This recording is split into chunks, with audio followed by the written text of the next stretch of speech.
welcome to Talks with Tania. I'm Tania, of course, and in this video, we're going to talk about something that's definitely interesting and something that a lot of people don't know about.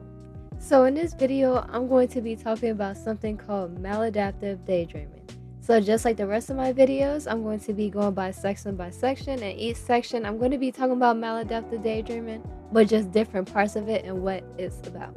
And you on the other side of the screen is probably like, Talks with Tania, what is maladaptive daydreaming? I never even heard about that before. Anyone know something crazy? I'm just now finding out about it too, because maladaptive daydreaming is not a known thing at all. Like, autism, ADHD, those things are known. But this is not known at all. And you know what? I was like, that would be a great video right there so I can spread some light on it. Alright, so I'm going to stop all that yapping. Let's get on to the good stuff. What am I going to be talking about in this video? I got my handy dandy phone right here. Got my notes on it. Let's get started.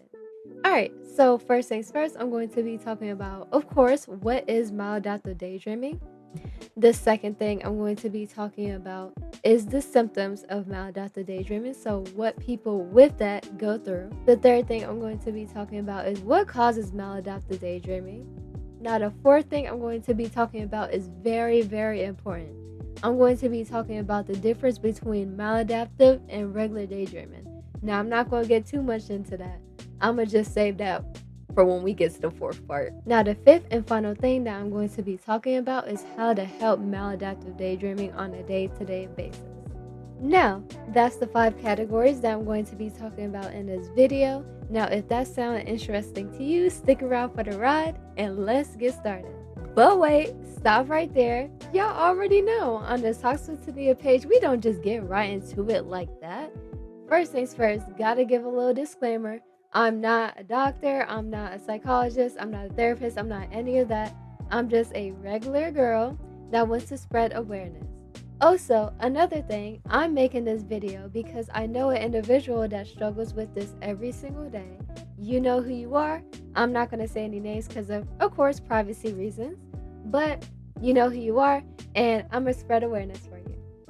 Also, you. Yeah, you. I see you sitting right there.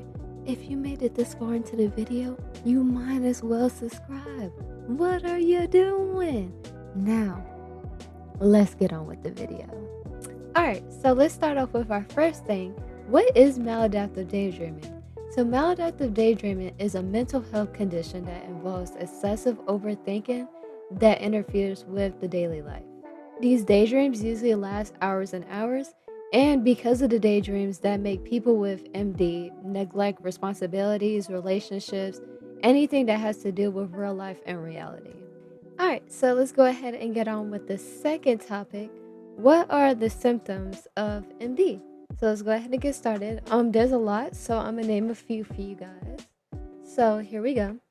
We have excessive daydreaming, of course. So daydreaming for a long period of time, so hours and hours and hours.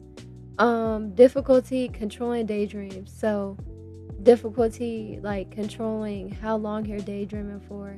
It just happens.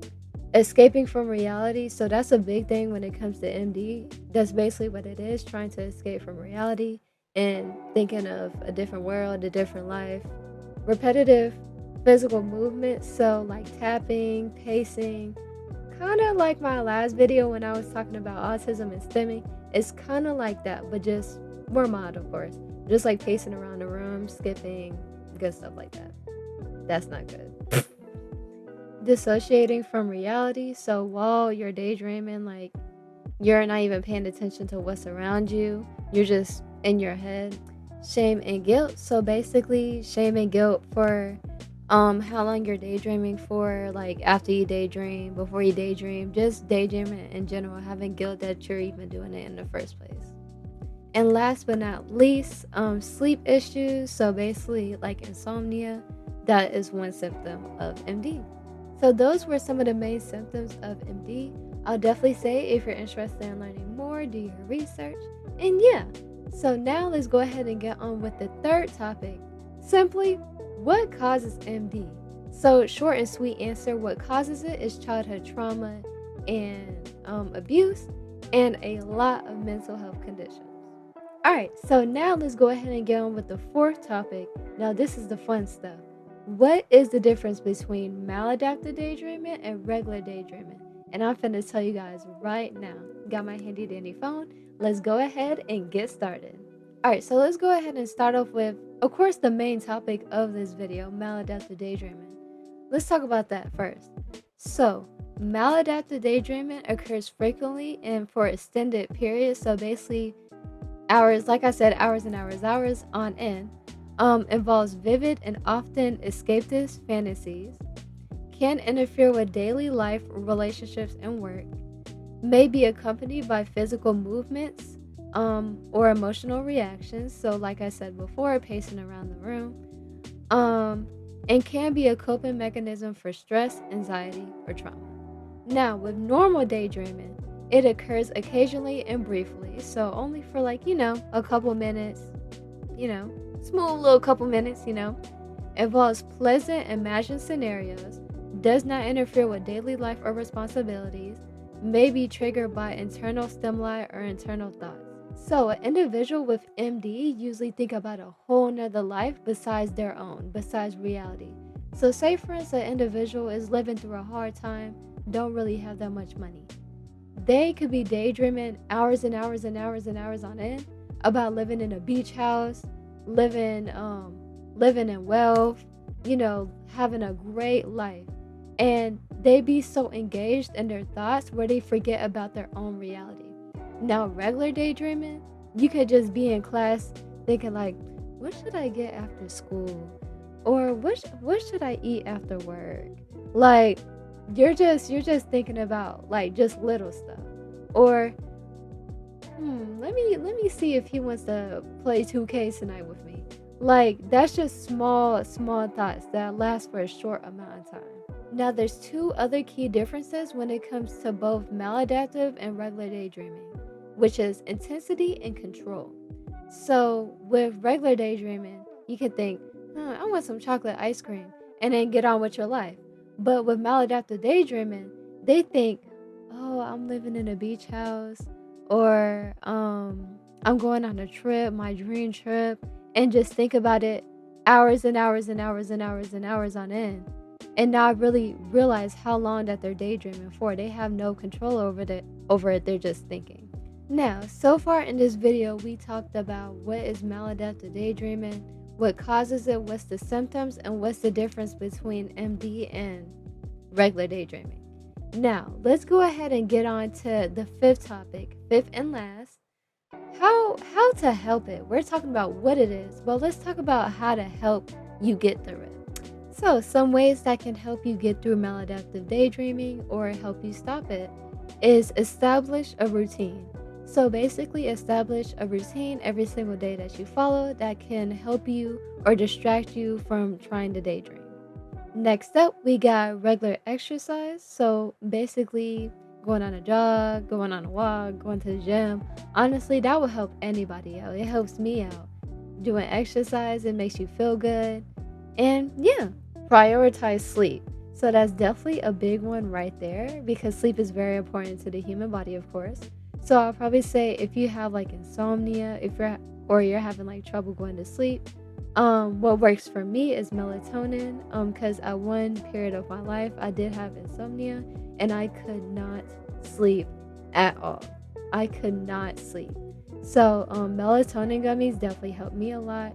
But if you think it's more serious, I'll definitely recommend consulting a doctor about it.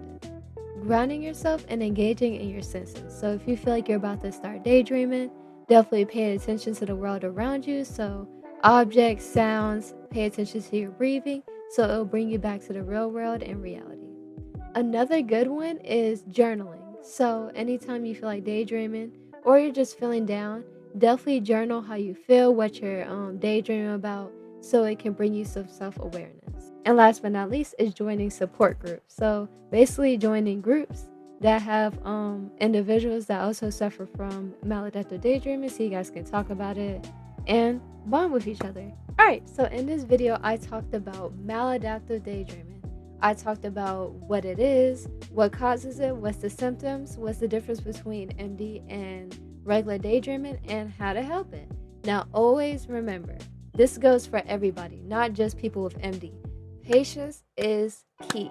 So, if you're trying to help yourself get rid of MD or stop doing it as much, remember that it takes time. It's not going to just go away instantly. It takes time. And once you get there and it goes away, then you'll be happy.